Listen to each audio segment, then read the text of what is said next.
Patrick Mahomes just signed a contract worth probably $500,000. So there's not much more I can really say more on the intro, but I'm gonna get into this. It's July 10th, 2020 here in this quarantine. I'm James Sims and I'm here on this installment of The Elite to talk about Patrick Mahomes, very, very young quarterback, which is why I'm making such a profile about him so early on.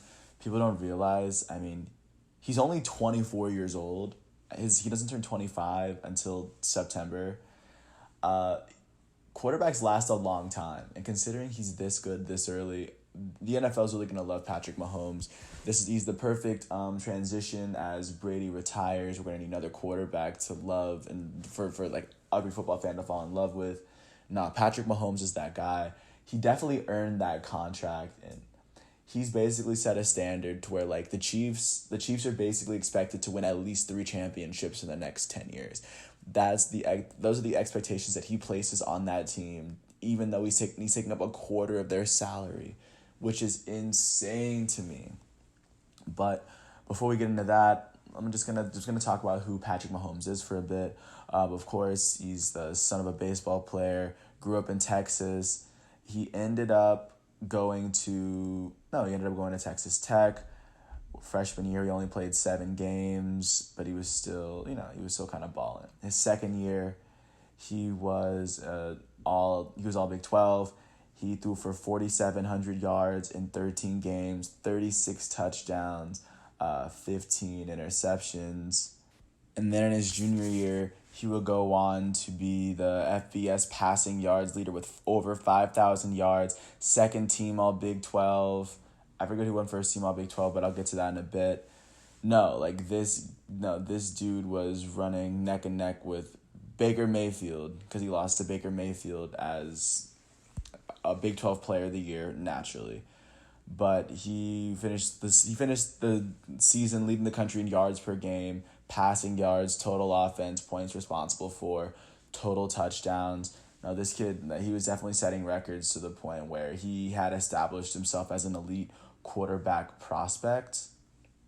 And then eventually he was taken with the 10th pick overall in the 2017 draft, passed up by other teams of quarterbacks. I'm pretty sure no, they like the Bears passed up on him. They chose Mitch Trubisky instead of him, which was weird. But Patrick Mahomes was taken by the Chiefs, who traded up to get him, by the way.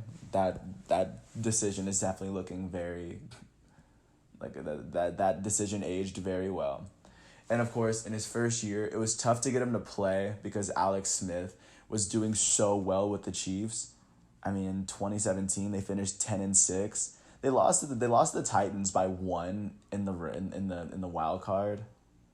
But no, the Chiefs were good that year, and they let Patrick Mahomes play they let him play a game because of course like they'd already clinched by that game.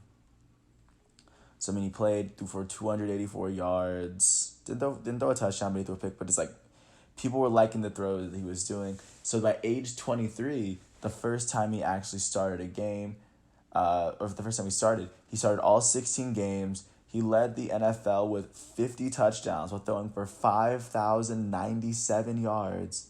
He threw 12 picks, but it's like, oh well, but that's what happens when you throw all those passes. At 23 years old, he was Offensive Player of the Year. He was named the MVP. He was named to his first Pro Bowl, first team All Pro. All the likes.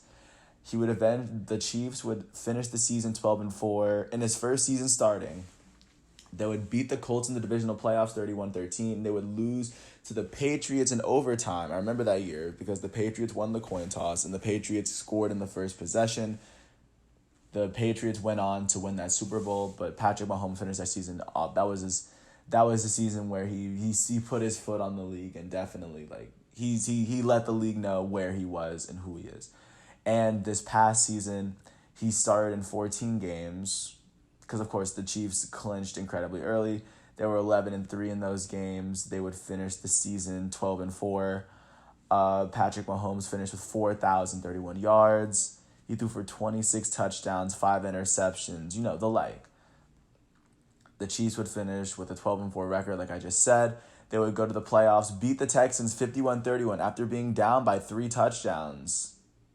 and I want to say the second half, they would go on to beat the Titans 35-24 in the AFC Championship, and they beat the 49ers in the Super Bowl 31-20 after being down 20-10 at one point. Patrick Mahomes led that comeback, and he earned a $500 million contract. And even looking at the team that they have now with Damian Williams at running back, with Clyde Edwards-Helaire, they have Tyreek Hill and Sammy Watkins at receiver, with Mecole Hardman, who's incredibly fast. That's really kind of all he needs. They still have Travis Kelce. They still have the offensive line they had from last year. They still have Tyrann Mathieu running their defense from last year, and you have Derek Nady on the defensive line with Chris Jones. They have a squad. I like the way this Chiefs team is built, and with a lot of these younger players, I'm saying give them time and wait till they're at the top. Patrick Mahomes is already at the top. Patrick Mahomes may either be an ESPN 30 for 30, or he might end up being the best quarterback that ever lived. Because right now his trajectory is looking like either or. It's really enjoyable to watch him, because this dude definitely is secured. He's gonna be rich for the rest of his life because of 2 seasons in the NFL in which he started. He is playing and I'm mad at my career. And he's actually thriving. I'm glad he's making the money that he's making. Of course, I wish him the best. And with time, I imagine I'm gonna have more to talk about as he gets older. If he had more to talk about, I would say more. But if you ever get the chance, he's gonna be in the playoffs this year. It's he's one of the players you can guarantee you can write him in. So it's he's a player that if he's ever on the screen, just watch him for a possession. This man in one play can change a football game. And it's wild because you see a lot of players do it in college, but not that many players can do it in the pros like he can. The Chiefs made the gamble of a lifetime in trading up for Patrick Mahomes, a gunner out of Texas Tech that people were unsure of, but he ended up proving his worth. The Chiefs made the right pick. Patrick Mahomes worked his butt off to get to where he is right now, and I give him all the props in the world. That is why I consider Patrick Mahomes, even just by everyone that watches football. If you're a football player, you definitely consider Patrick Mahomes elite. I consider him cream of the crop. I wouldn't label him the best quarterback that ever lived yet, because of course you have to play long enough. I think longevity plays in, but he's put together a string of 2 seasons better than a lot of other 2-string seasons I've ever seen. I wish him the best. And I'm going to continue by saying, I'm going to sign up by saying I thank you for listening to all 8 minutes of this. But I really think Patrick Mahomes is an elite player to keep watching. If you're a football fan, if your team's not playing and the Chiefs are playing a good team, watch that game. If it ever comes down to the fourth quarter and the Chiefs are close, please watch that game. I recommend it. But with that, I appreciate your time, and with that, I'm just going to sign off. But yeah, wishing you all the best, and I'm just going to sign off by saying peace.